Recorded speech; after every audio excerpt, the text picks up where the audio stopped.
There's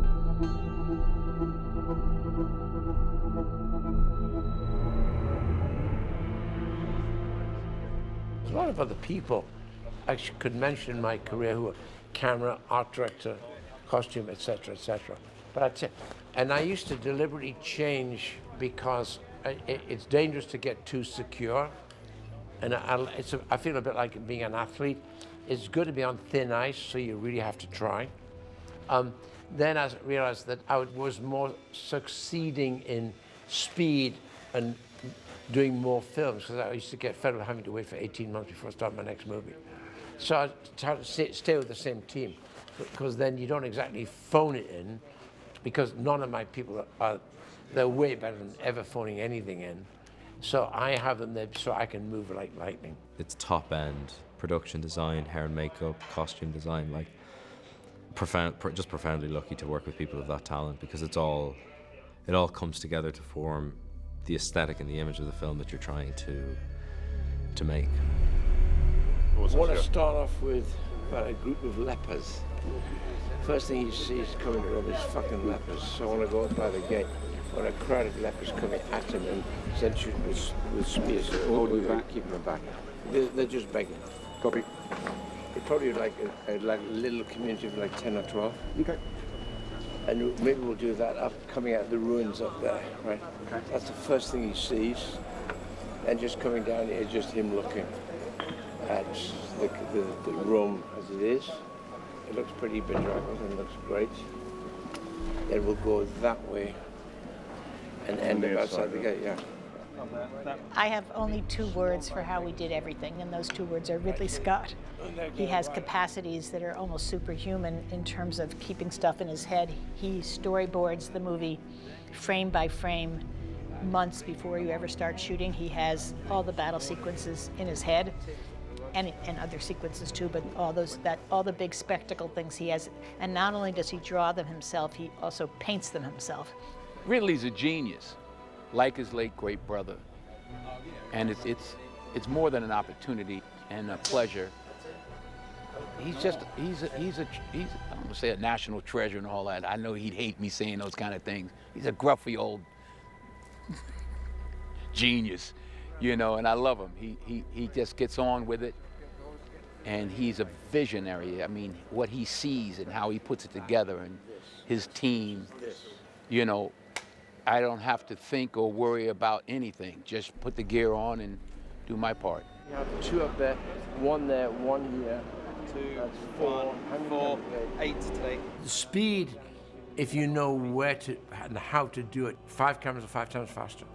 If I've got a big scene, I have 11 cameras. I'll say, camera, gonna walk in there, it's gonna come. And that comes from me boarding it, because I know where to put a camera. But that said, for a cameraman, it's like John Matheson or Darius Wolski, it's hell, because they gotta cope with multi-angles and different size lenses. But it means everyone is on all the time. And I dress the camera operators in costume. And I wrap the cameras in some sacking so you barely see them. If you slow a film down, you can see, oh, there's a camera. Well, I think at least 3 here. Yeah, we're getting three on the floor. It's really efficient. But if you're not used to it, don't try it. You'll get into chaos. You won't make a shot till 3 o'clock. Normally we're shooting by about 9 in the morning. You know, it's all to do with prep, dude. Prep. If you walk on the floor, you don't know what to do, you haven't prepped. And John was the perfect DP. He had been here before, he did a brilliant job. He's a storyteller with shadows and light, with character, with the action. So the old team was back. This is the market square outside the Coliseum, and the entry to our set is here. We're looking at an ancient arch which is very early in the empire. That's why it's partially buried. This was built 500 years ago, we're surmising. And beyond that is the actual wall of the Fort Recostoli here in Malta. And the reason why we're here is because we're surrounded by ancient stone walls as a backdrop to our set build within it. And we tried to match the flavor of the existing walls to the set pieces as best we could, in color and texture. This was inspired by David Roberts, who was a famous English 18th century illustrator and engraver, and it's kind of inspired by one of his engravings. We had it on the first Gladiator, so we thought, why not bring it back? The scale of the movie was so massive, it wasn't like anything we'd ever seen before, even in terms of comparing it to the first movie. I don't know how many blocks it was, but it felt like about 14 or 15 blocks of ancient Rome, the full-size Colosseum, which made it possible to make the movie on the scale we wanted to make it. It's pretty impressive as sets go, but it's still, in proportion, slightly smaller than the actual Colosseum.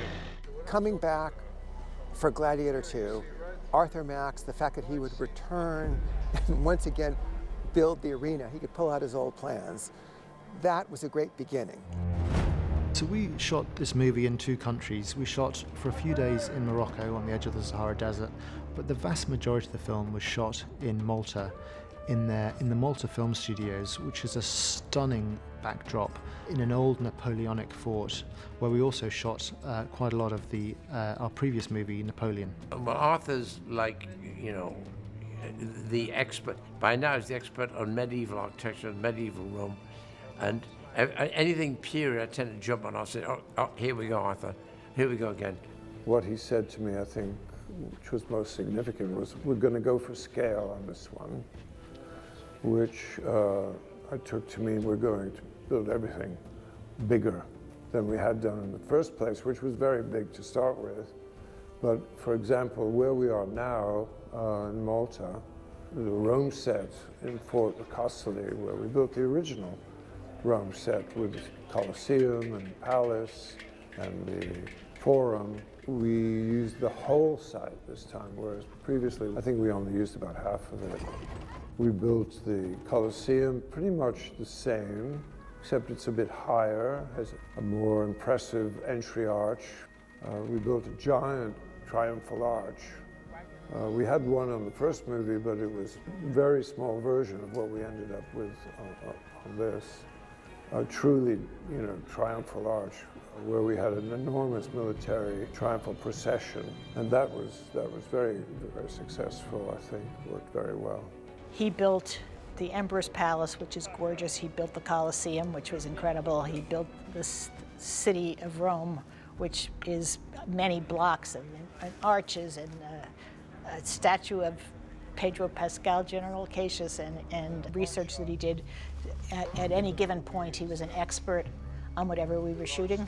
So the staggering replication of the feeling that you were actually in Rome and having been to the Colosseum and then going to see our Colosseum, you really feel the similarities. Gladiators! Gladiators! It was all a spectacle, just the size of the damn Colosseum. I was like, they built the Colosseum. I'm like, man.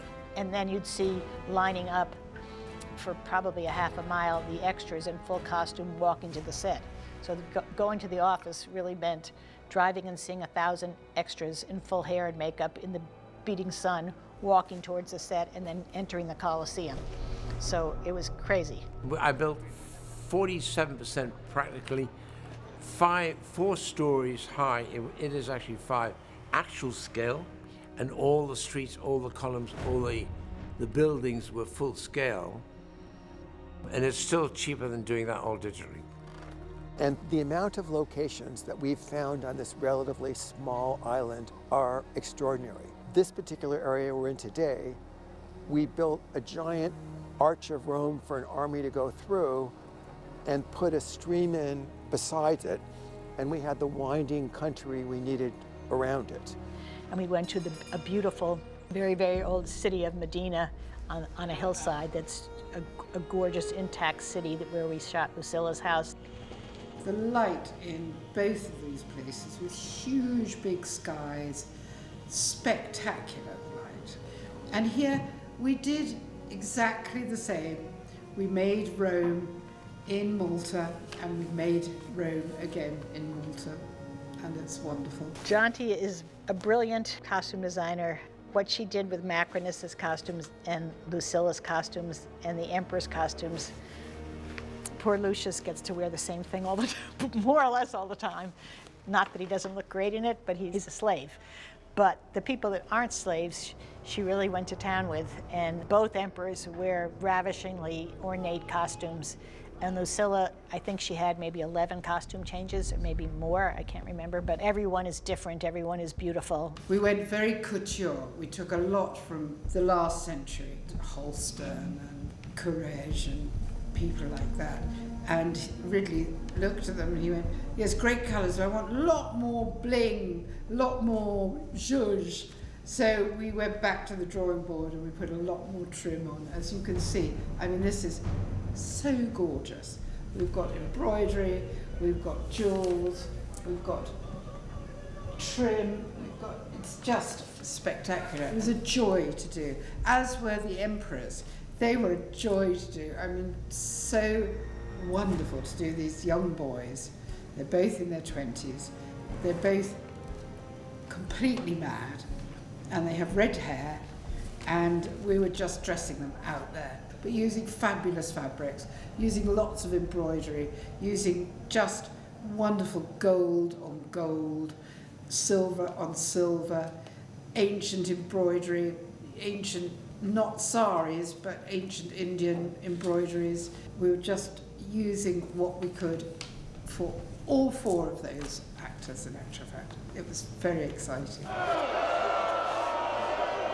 This is actually Macrinus's last outfit, so we've made 7 or 8 of them. He does get into a bit of a scrap. And so this I just love because it's so rich. This is what Macrinus is wearing during the naval fight in the Colosseum. These are all made with gold bullion. They're all embroidered on by hand in Pakistan. And they're quite special. I wish I'd had more dealings with Paul, but I share this credit with David Crossman, who takes complete charge of military, which means he does all the Praetorians, all the Numidians, all the Roman legionaries, and all the gladiators. We are very grateful to the people of Malta and the Malta Film Commission. Malta is a beautiful country. It has, for such a small, tiny population, we hired lots and lots of extras. They were good sports. It was hot as hell, and there they were in heavy woolen robes and wearing helmets and stuff like that, you know, army costumes, and they were also people in togas. They were, you know, the extras were phenomenal. Just feeding the extras was a giant job. Transportation was a giant job. They made everything as easy as they could be, and they rolled out the red carpet. Obviously, Malta appreciates everything Ridley did for the country, and we felt very welcomed back.